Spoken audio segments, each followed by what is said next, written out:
tiene la palabra el doctor Eulogio Julián López Aquino. Muchas gracias. Buenos días, señor presidente del Consejo de la Magistratura, distinguidos miembros que lo acompañan,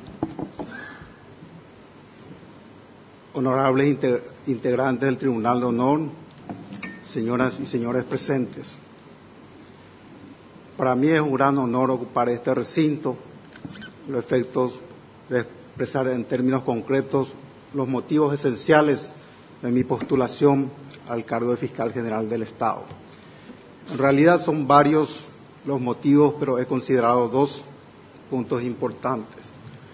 En primer lugar, el sistema de transparencia que está implementando el Consejo de la Magistratura y las garantías que otorgan a cada uno de los postulantes.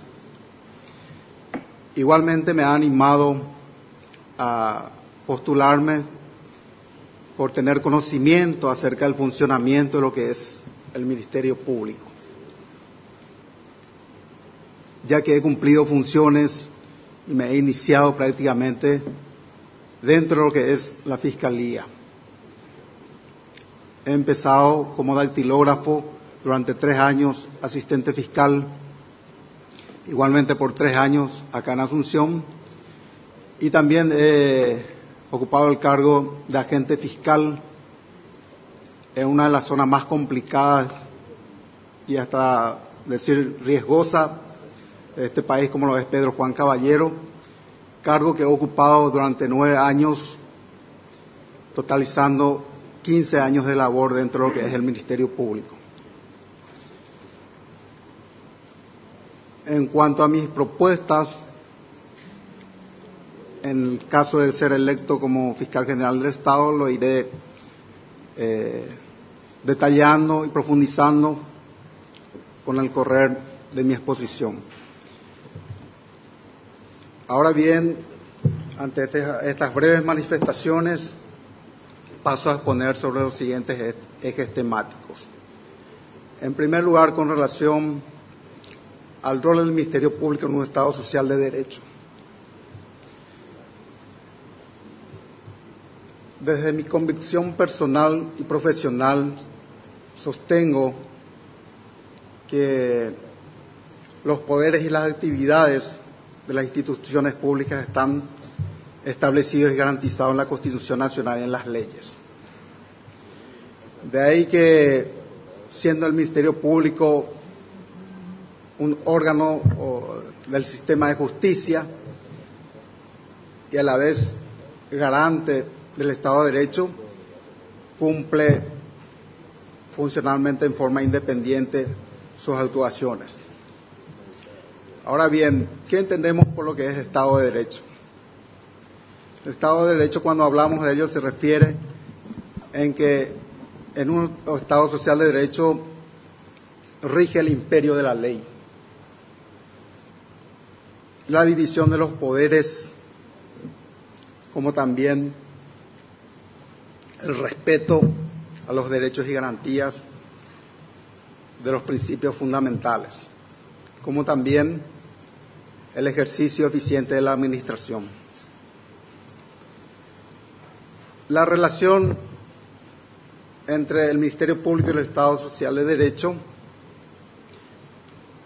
no es muy bien entendida por la ciudadanía, sino más bien ellos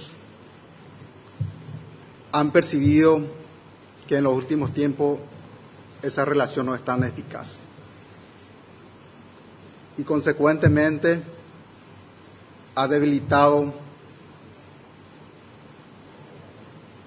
la función, como también ha generado una disconformidad y desconfianza de la ciudadanía con relación al rol del Ministerio Público en un Estado social de derecho. Sabemos que muchos exponentes que antecedieron ya han hablado acerca de dónde está establecido el rol o el funcionamiento del Ministerio Público. Yo solamente voy a citar, en honor al tiempo, de que eso está establecido en el artículo 266 de la Constitución Nacional, como también en forma concordante en el artículo 1 de la Ley 1562/2000, y también algunas atribuciones principales de lo que está establecido en el artículo 268 en cuanto a las atribuciones de lo que es el Ministerio Público. Y he rescatado uno del que debe velar siempre por el respeto de la aplicación de la ley, en forma general, sin distinción alguna.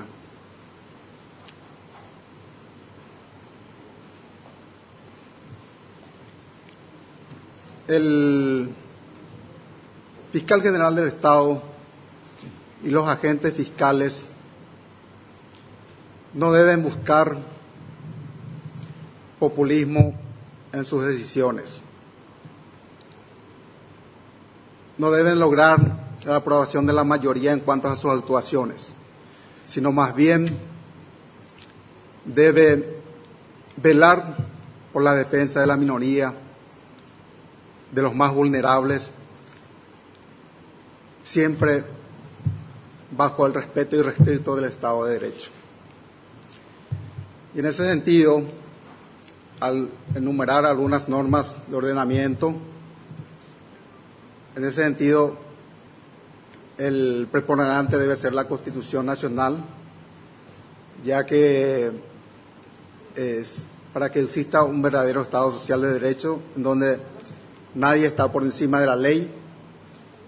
La aplicación de las leyes debe ser en forma general, sin distinción alguna, y se debe respetar los principios generales del derecho. Consiguientemente, el Ministerio Público debe procurar siempre, en caso de que las leyes de orden público, y principalmente las leyes penales, deben ser sancionadas, la violación de las mismas. Asegurar siempre la aplicación de la ley en todo el actuar, tanto de las personas como de las instituciones, para que de esa manera pueda generar más credibilidad en la ciudadanía.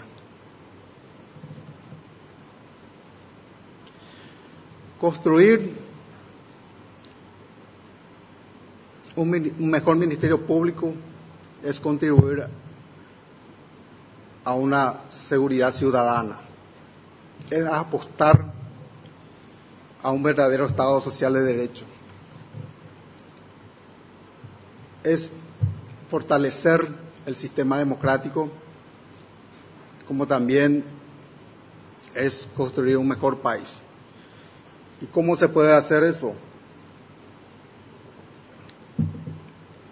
Velar siempre por la supremacía de la ley, eficiencia y legalidad en la administración, también establecer los sistemas de división de poderes y que ninguno de estos pueda inmiscuirse o influir en las actuaciones del Ministerio Público. Asimismo, la de respetar los derechos referentes y las garantías con relación a los derechos humanos. Finalmente, la transparencia en la gestión.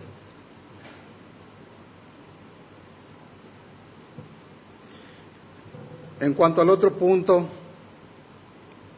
de la percepción que tengo acerca del funcionamiento del Ministerio Público, no podemos desconocer de que a partir de la vigencia de la Constitución Nacional de 1992, como también del Código Penal paraguayo y Código Procesal, el Ministerio Público ha crecido enormemente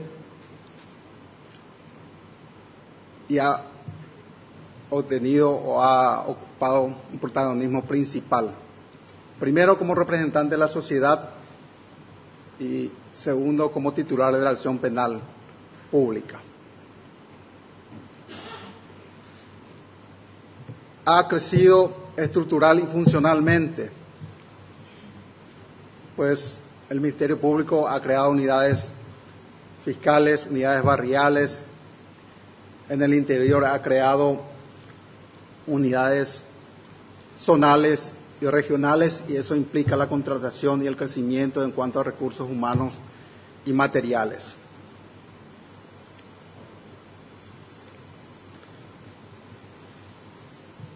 Pero este crecimiento también no podemos desconocer de que existe siempre irregularidades, necesidades, deficiencias, tanto a nivel jurisdiccional como administrativo. Como juez penal de garantía, si bien en la capital, no puedo desconocer la deficiencia que existe a nivel jurídico procesal. Día a día suelo observar escritos deficientes, instituciones alternativas mal utilizadas, como ser principalmente el sobreseimiento provisional, que muchas veces los agentes fiscales durante el periodo investigativo no realizan todas las actuaciones, es decir, o lo realizan en forma deficiente, y entonces solicitan un sobreseimiento provisional, que bien sabemos en los casos de delitos se debe reabrir en un plazo de 1 año, mientras que en los crímenes hasta 3 años tiene tiempo el Ministerio Público para solicitar una reapertura. Y muchas veces observamos incluso que llegado ese plazo no presentan ningún requerimiento y eso genera impunidad, ya que las causas se extinguen y se sobreseen. Suelo ver también algunos escritos cuando el Ministerio Público solicita escritos nulos de fundamento, principalmente cuando requieren la prisión preventiva en relación al imputado. Simplemente mencionan que se hayan reunido los presupuestos del artículo 242, pero no entran a fundamentar. También en los escritos de acusación muchas veces se observan muchos vicios formales como sustanciales. A todo ello existen, o puedo observar también las ausencias injustificadas de los agentes fiscales a las audiencias, ya sea de revisión de medidas como también en las audiencias preliminares. Investigaciones mal llevadas, con retrasos. También es la falta de capacidad para subsumir los hechos punibles, es decir, adecuar los hechos denunciados al tipo penal correspondiente. Y estas deficiencias generalmente conllevan al retraso y apeligra el sistema procesal, ya que fácilmente pueden llegarse a la extinción o alguna otra salida definitiva. También se observa muchas veces que algunas investigaciones llevan 3 o 4 años y después de eso muchas veces recién el Ministerio Público tardíamente presenta imputaciones y muy fácilmente ya se llega a una extinción o prescripción de la causa. También a nivel administrativo existen deficiencias. El 30-40% de las investigaciones generalmente caen en la morosidad, ya sea en las unidades penales ordinarias como también en las unidades especiales. A diario a veces solemos escuchar de parte de los propios abogados o algunos integrantes, ¿verdad?, del sistema judicial, de que no existe un control acerca de las evidencias. Se pierde mucho lo de los depósitos o de las propias unidades penales. También el laboratorio forense muchas veces realizan dictamen tardíamente y eso dificulta la labor investigativa. No existe un manual de procedimiento para el tema del laboratorio forense. También en cuanto a la entrega, conservación y de la cadena de custodia de las evidencias, tampoco existe un manual y esto apeligra también apeligra el sistema o el proceso judicial. Ahora bien, en cuanto a la autonomía funcional y administrativa, en ese sentido debemos de reconocer o definir primeramente lo que es la autonomía funcional. Al referirnos a eso implica la inexistencia de organismo superior a la institución, la inexistencia de factores externos en las decisiones, en la toma de decisiones, la potestad reglamentaria propia, como también la libertad para llevar adelante el presupuesto o la dirección administrativa del Ministerio Público. Pero esa autonomía funcional, si bien le da libertad, sin embargo, siempre debe estar abierta al control y a la responsabilidad.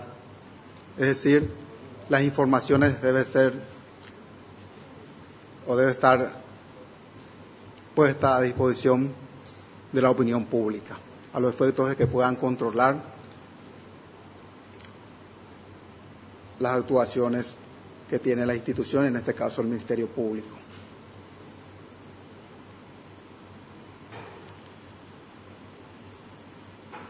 La gente, o he escuchado, ¿verdad?, de que habla de transparencia en cuanto a la gestión, ya sea administrativa o funcional del Ministerio Público. Pero yo digo, o sea, desde mi punto de vista, lo que se tiene que hacer es optimizar los recursos presupuestarios a los efectos de tener una mayor eficiencia y por consiguiente se pueda lograr también una mayor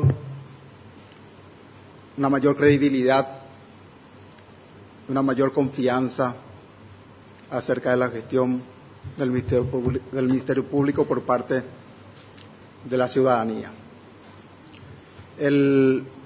Finalmente, mi percepción sobre la dirección de los derechos humanos. El Ministerio Público tiene una dirección de derechos humanos donde están llevadas adelante las gestiones por parte de agentes fiscales.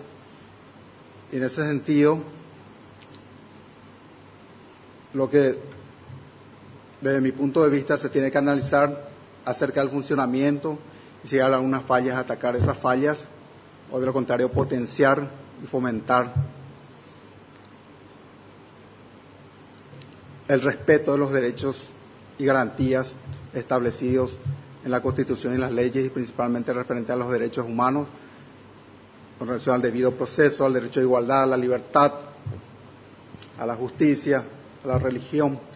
Pues bien sabemos que el Paraguay es signatario de la Convención de los Derechos Humanos Pacto de San José de Costa Rica, en donde ha asumido el compromiso de respetar esos derechos humanos del individuo.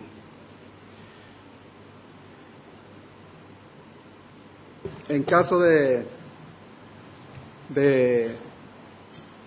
ser electo fiscal general del Estado, mi prioridad y mi compromiso es la de hacer cumplir la Constitución de las leyes, la aplicación general del mismo, sin distinción alguna, sin presiones políticas, sin prebendas, sino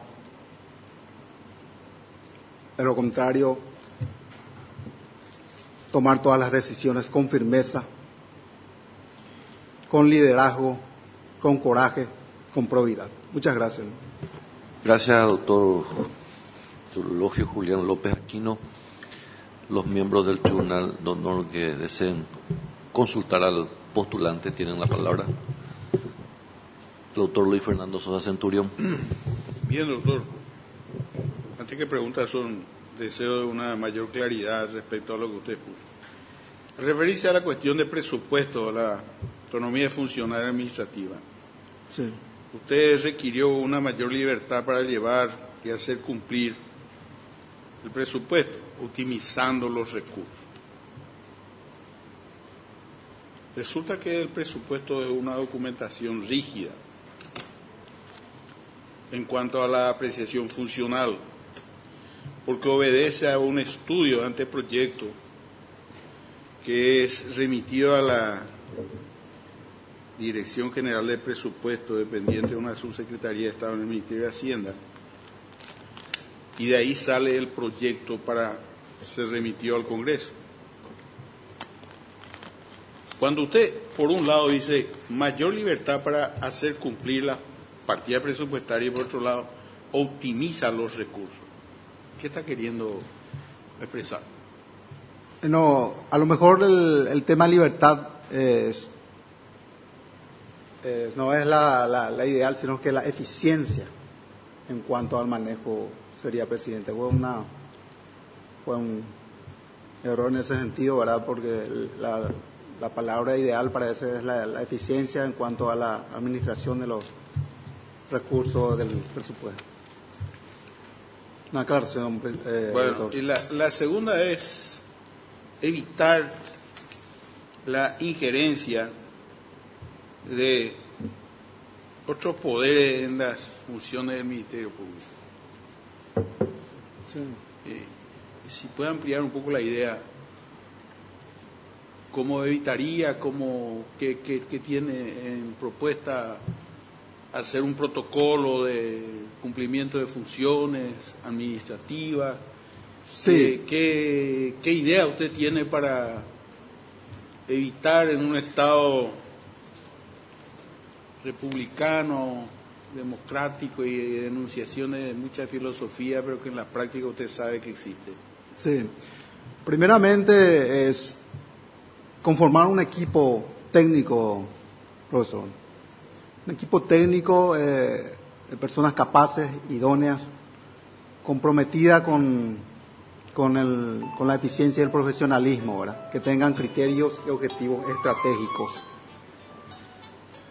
Y analizar el presupuesto con que cuenta el Ministerio Público. Bien sabemos que los presupuestos nunca son suficientes, porque si las necesidades siempre aumentan. De manera de que, en ese sentido, formar un equipo idóneo, como dije, y trabajar en caso de necesidad, pedir ampliación, pedir reprogramación, en fin, es una serie de diligencias tendientes a mejorar la actuación o el servicio del Ministerio Público para con la sociedad.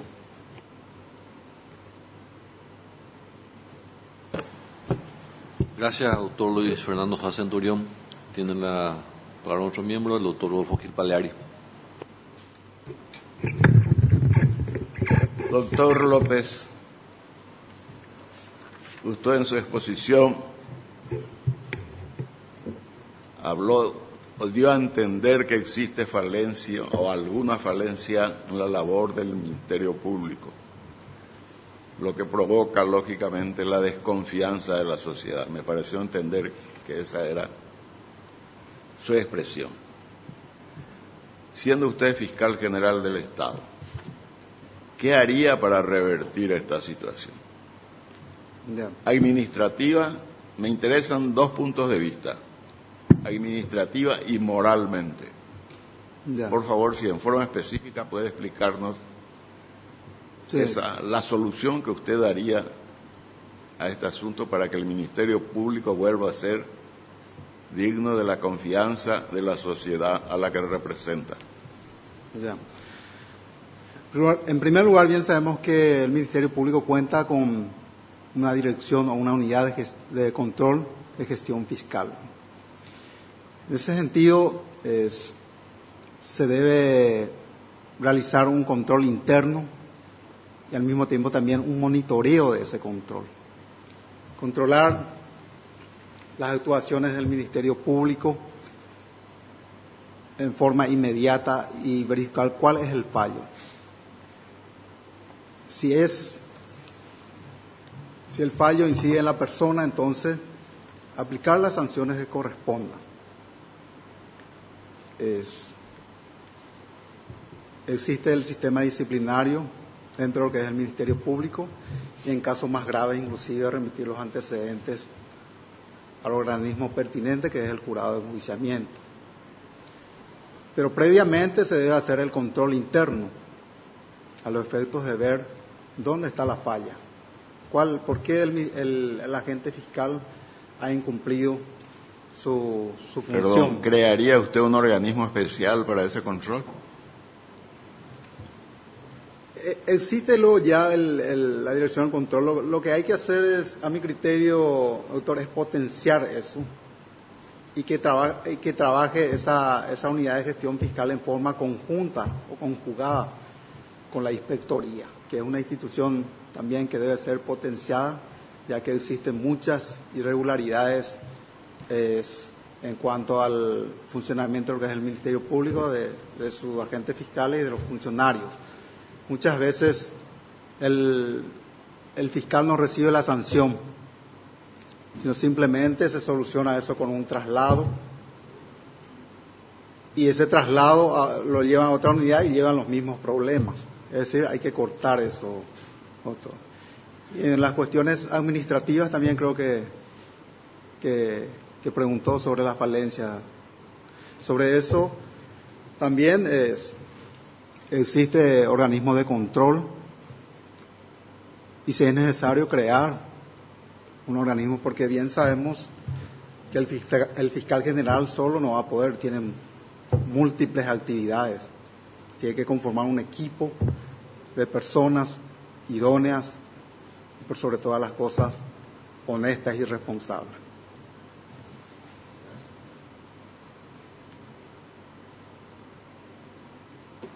Gracias, doctor Rodolfo Gil Peleari. Tiene la palabra la doctora Amparo Samaniego de Pacielo. Gracias. Buenos días, doctor. En su experiencia como juez, dijo usted que pudo detectar investigaciones mal llevadas por los fiscales que pueden llevar a la extinción de la causa. Esa es una de las preguntas. ¿Qué haría usted para subsanar ese problema?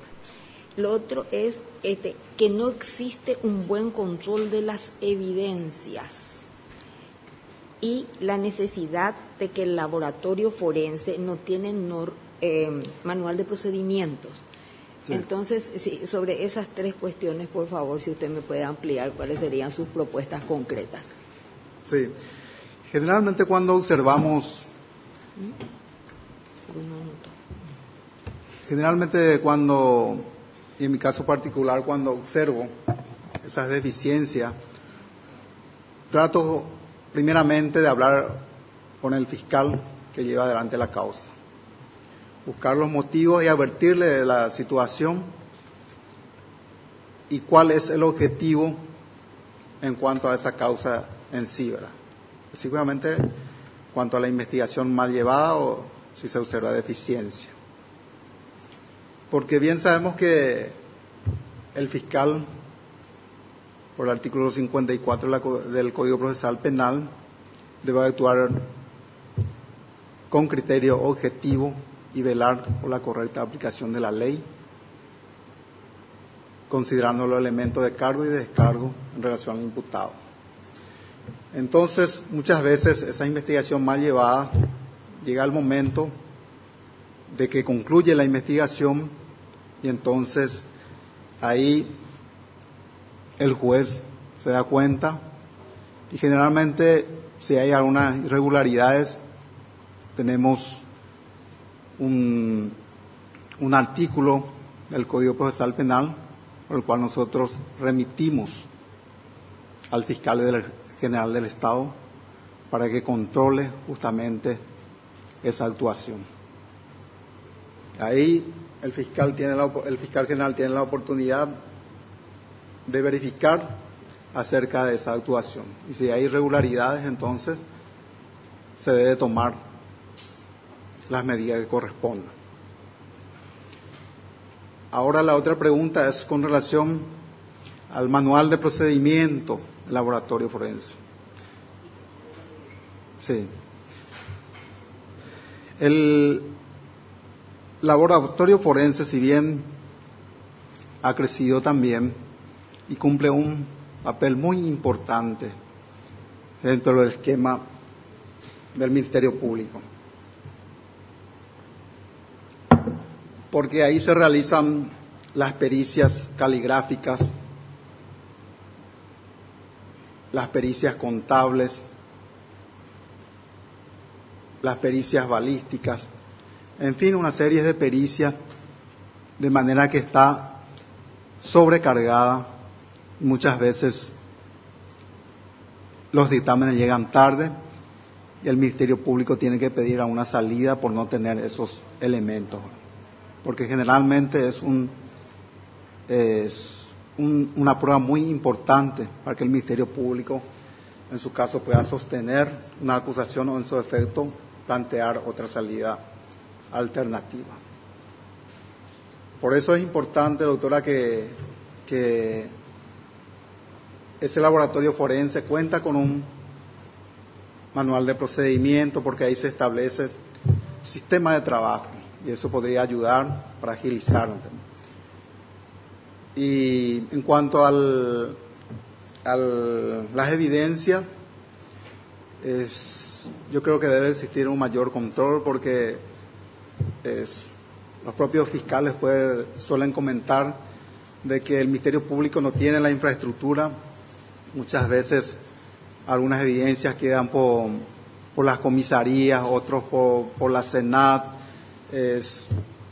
otro por los depósitos a la intemperie, y en ese sentido algunas evidencias son importantes y pueden destruirse con el tiempo, de manera que en ese sentido mi compromiso es atender esa situación y en lo posible buscar la solución, pero bien sabemos que para eso se necesita un buen presupuesto.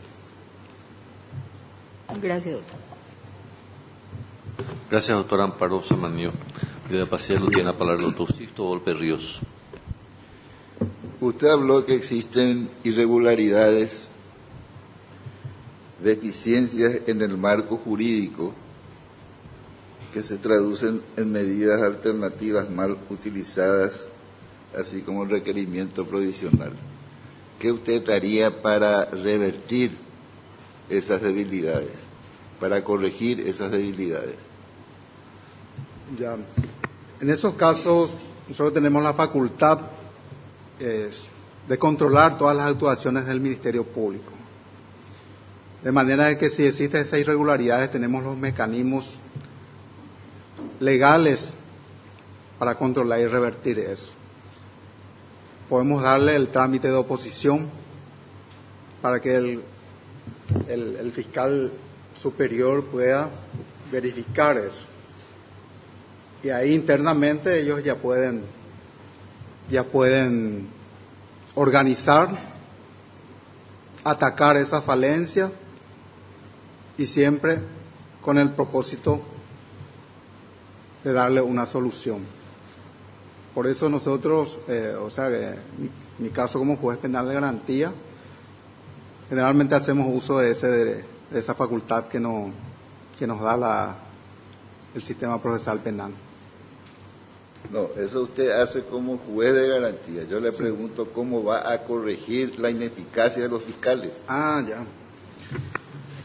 Y eso en base a siempre bajo un control y monitoreo permanente, una reunión periódica, porque cada fiscal adjunto tiene su área. Entonces, convocarlo y verificar, controlar, monitorear cuál es el problema. Y como le digo, si no se da esa solución, entonces aplicar las sanciones que correspondan. Siempre, desde mi punto de vista, hablar con la persona, hablar con el involucrado, advertirle de la situación y en último caso ya aplicar únicamente ya las sanciones disciplinarias que corresponden.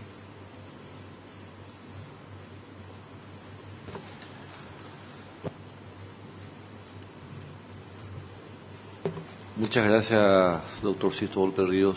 los señores miembros del Consejo que quieran formular preguntas. Tiene la palabra el doctor Cristian Priscovich. ¿Qué tal, doctor?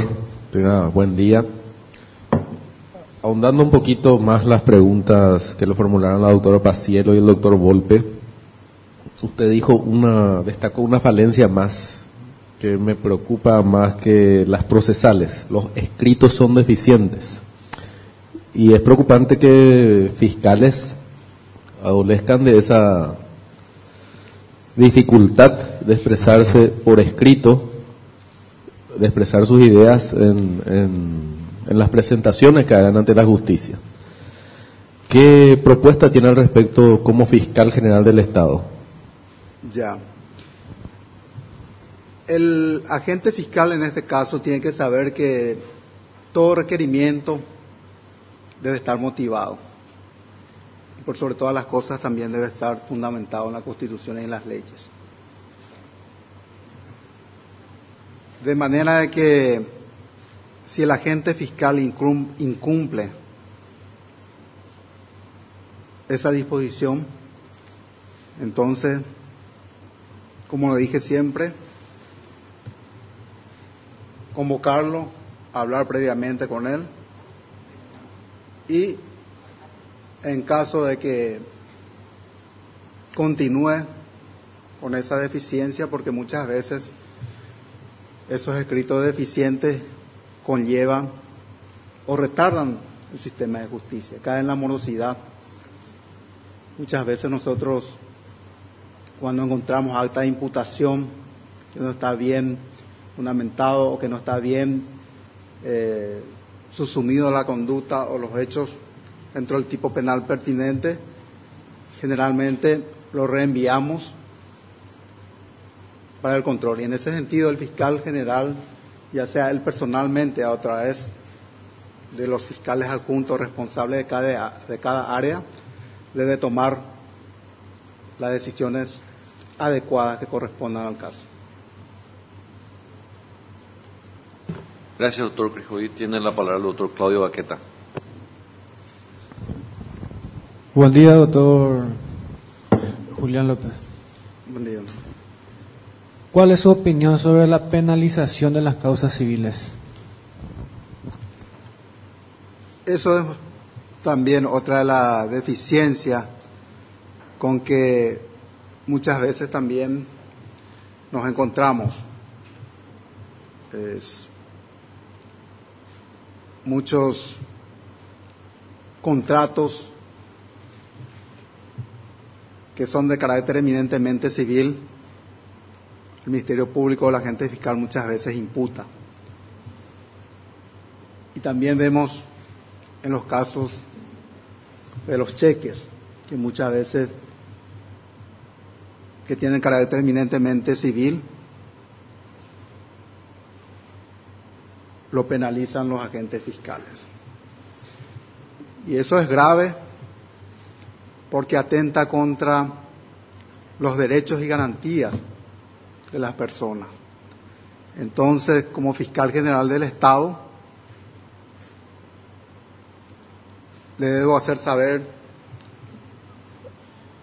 en primer término, al agente fiscal de que su actuación está incorrecta en ese sentido. O muchas veces, el agente fiscal, por factores, digamos, entre comillas, llevan adelante esos tipos de imputaciones en las causas, y eso genera muchas veces también, esos son los hechos que genera desconfianza, disconformidad y poca credibilidad de la ciudadanía hacia el funcionamiento del Ministerio Público y afecta la imagen de la institución. Gracias, doctor Claudio Baqueta. Tiene la palabra el doctor Adrián Salas Coronel. Muy buen día, doctor López.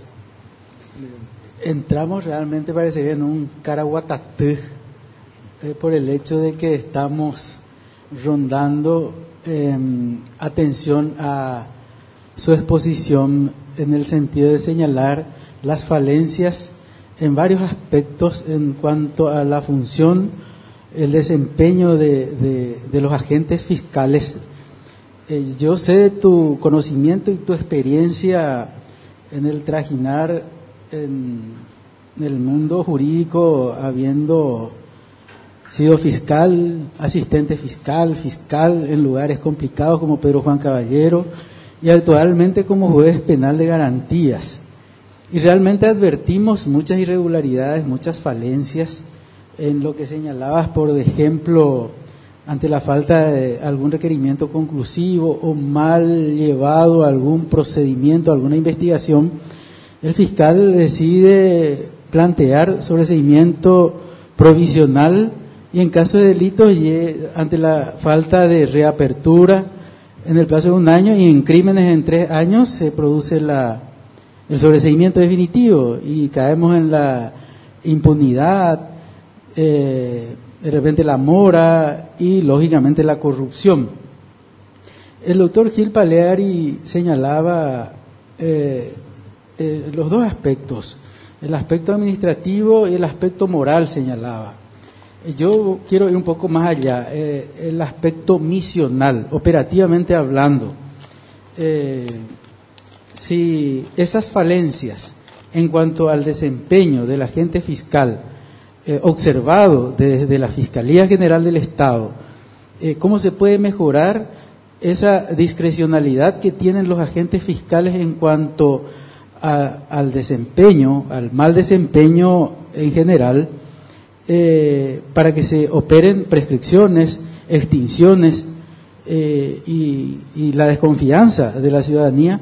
Si con algún instructivo o con alguna modificación de alguna norma se puede mejorar esos aspectos que bien señalaste como falencias del Ministerio Público, también lo relativo al laboratorio forense, que sabemos de que pericias básicas, pericia de caligráfica, a veces se dilatan con algún propósito, ¿verdad?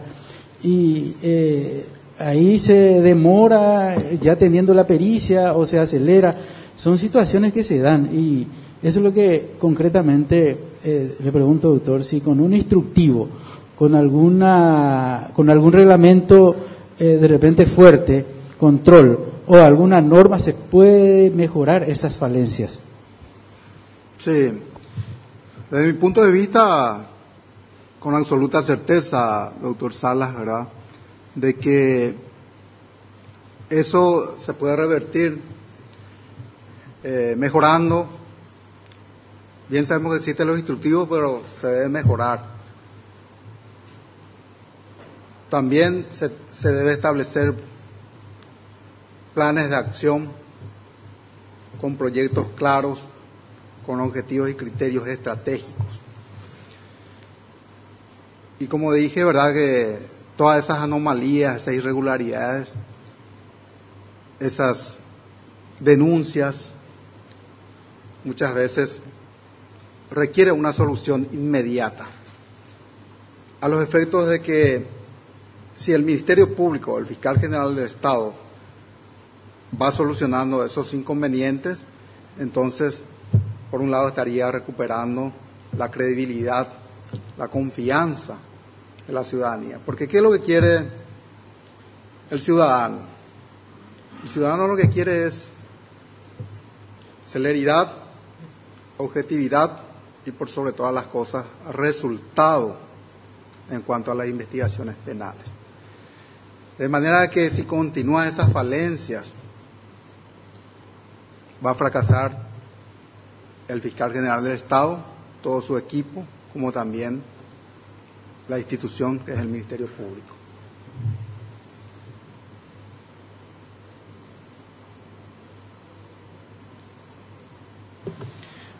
Gracias, doctor Adrián Salas. Una pregunta, doctor Julián López. Usted estuvo como fiscal en Pedro Juan Caballero, ocupó ya la es decir, cumplió ya funciones dentro del Ministerio Público, ahora está cumpliendo funciones dentro del Poder Judicial. ¿Usted estima, doctor Julián López, que la Fiscalía tendría que tener mayor infraestructura o la infraestructura suficiente en localidades fronterizas tales como Ciudad del Este, Pedro Juan Caballero, Salto del Guairá, lugares donde digamos, hechos punibles o los crímenes son de carácter transnacional? ¿Cuáles son los cambios que usted consideraría importantes realizar en las unidades fiscales en esas localidades? Sí, lógicamente, doctor, que acá en la capital se tiene casi toda la infraestructura. Y teniendo toda esa infraestructura muchas veces es incompleta. Siempre se necesita algo. Y en el interior ni qué decir. La gente del interior tiene que venir, tiene que traer sus evidencias para un estudio más profundo acá en la capital. Y eso implica pérdida de tiempo, gasto, en fin, una serie de inconvenientes. De manera de que se necesita también para esas ciudades principalmente que ha citado mucha infraestructura para que pueda existir también el control. Porque Pedro Juan, Salto del Guairá, por ejemplo, tiene una particularidad de que la línea fronteriza muy fácilmente se puede traspasar.